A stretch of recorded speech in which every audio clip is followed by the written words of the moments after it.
Okay, this is Bonsai Anonymous, and Sydney. You may try to help me here. That won't be so good. Anyway, this is a video about scat singing, and one of the things that is hard to do singing and playing as well is to play on very fast or sing on very fast, in very fast tempos. And so very few of us, including me, can keep up a string of eighth notes on a really fast tune. Now I've got Cherokee queued up here at a moderate tempo, not a real fast tempo. And I can sort of sing eighth notes on this. So I'm going to do a little bit of that so you can hear what I'm talking about. Get this volume up a little. It's got to go all the way up. Okay. The cat doesn't want me to do this. He wants me to do something different. And he's big. Okay, so this is Cherokee. And the quarter notes.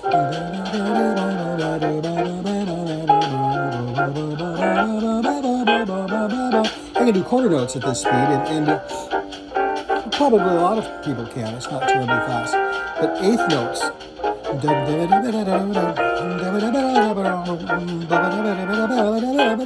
That's not easy. Especially if you try to keep them going. Now,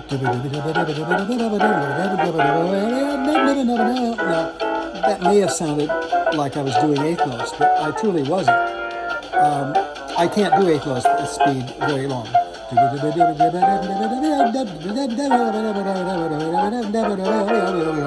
That's pushing it, okay? Unfortunately, it's not really required. It's not required instrumentally, it's not required vocally to sing eighth notes at this tempo continuously, because you can give the impression that you're doing it, even though you're not. Okay? Listen.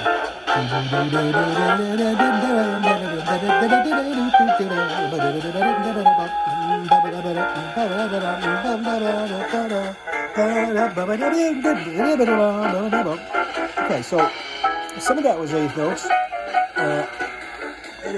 And I was doing groups of four of them with the rest. There's three at a time.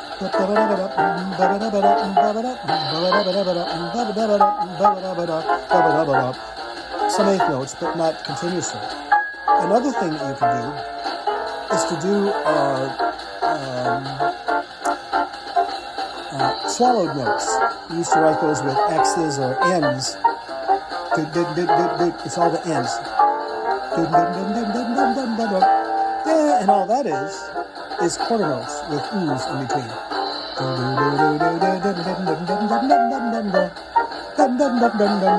And that sounds, if you're not listening too carefully, to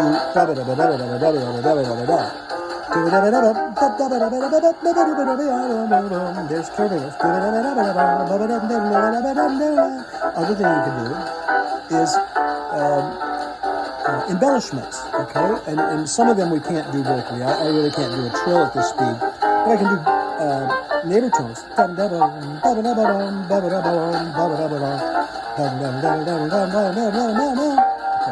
Another thing you can do is enclosures. And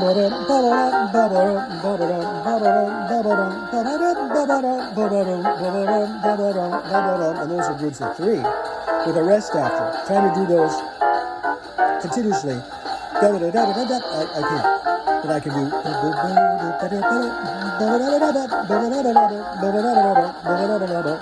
And this is fast.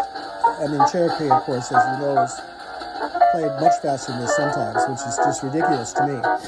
And it amounts to your ego telling you what to do. I mean, the most famous recording of Cherokee is Clifford Brown's, and justifiably so. A genius, and very fast. And Wynton made a recording of it,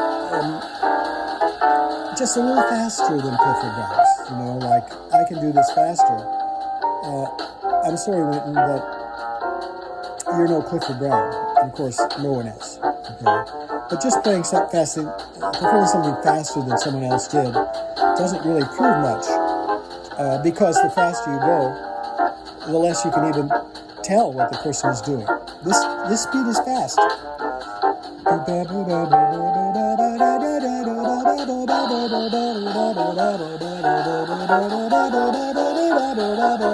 Those are quarter notes.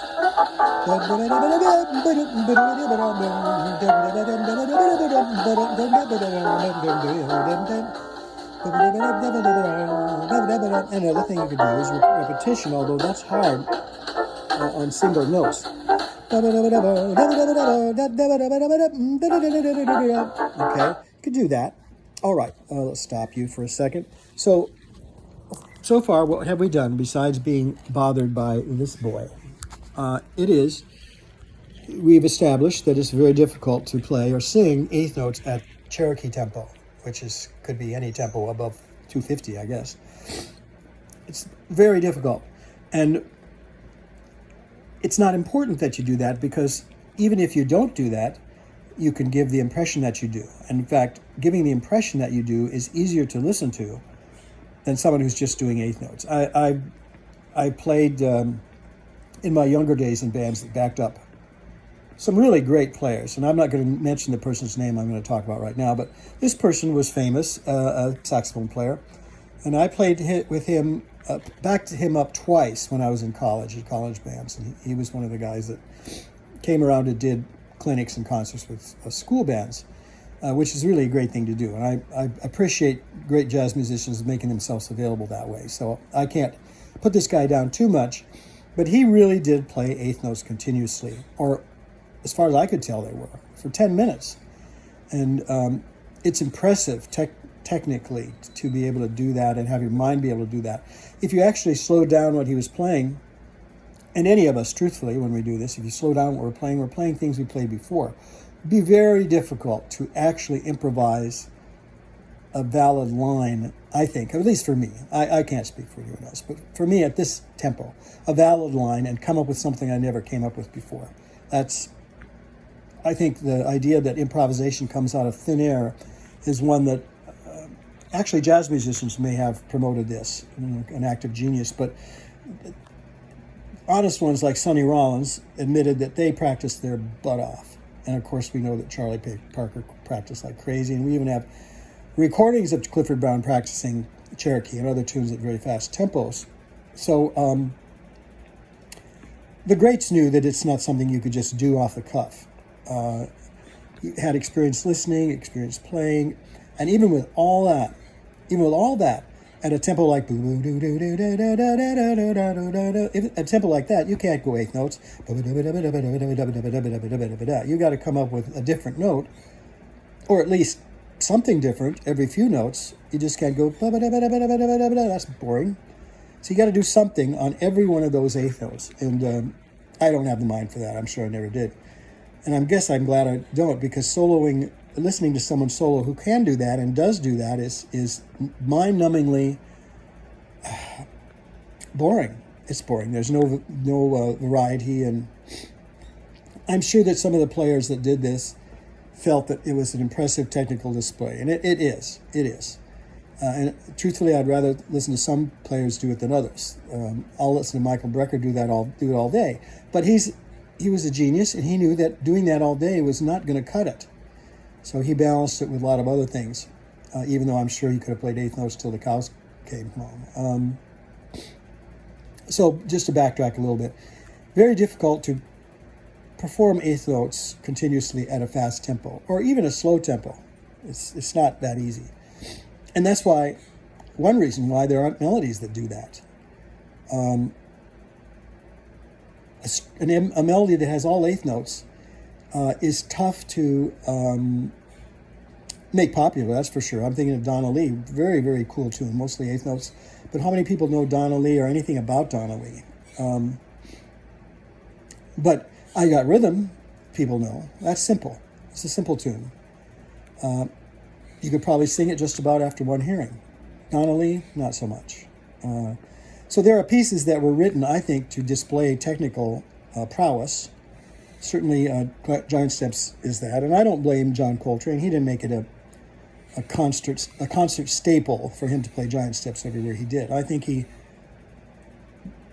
Could have easily, but listening to him play giant steps is something I can do for a little while. I even learned how to play some of that solo on the trumpet, his famous one.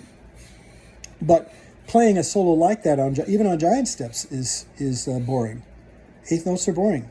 Most people don't, and I'm one of them, don't have the ability to follow these lines crazily to some sort of conclusion. So I'm advocating to practice eighth notes, but use them sparingly. You don't have to use them that much to make sense.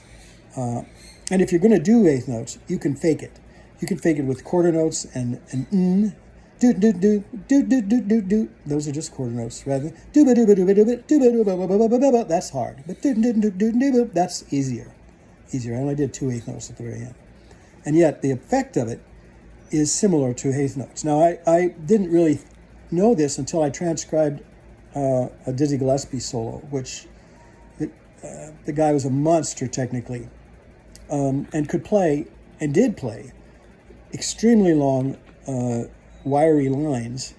And I transcribed some of this, and listening to it is amazing.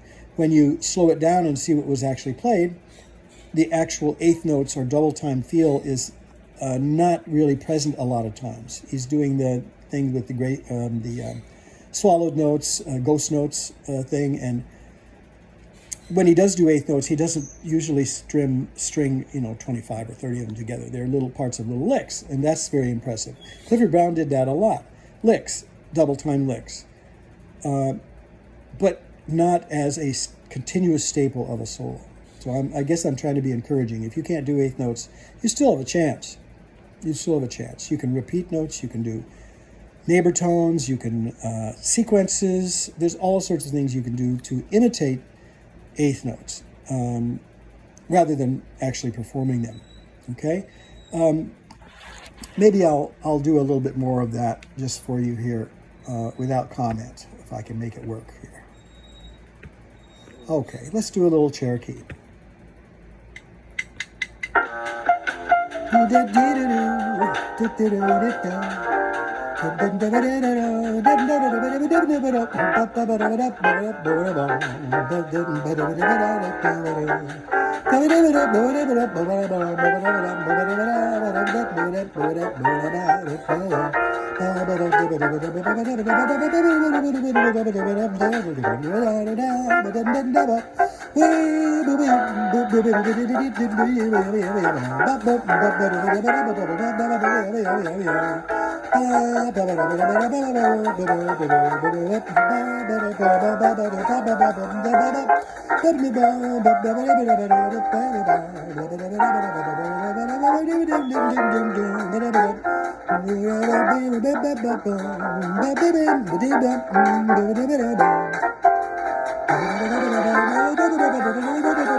Okay, that's good enough. Bonsai Anonymous, way up.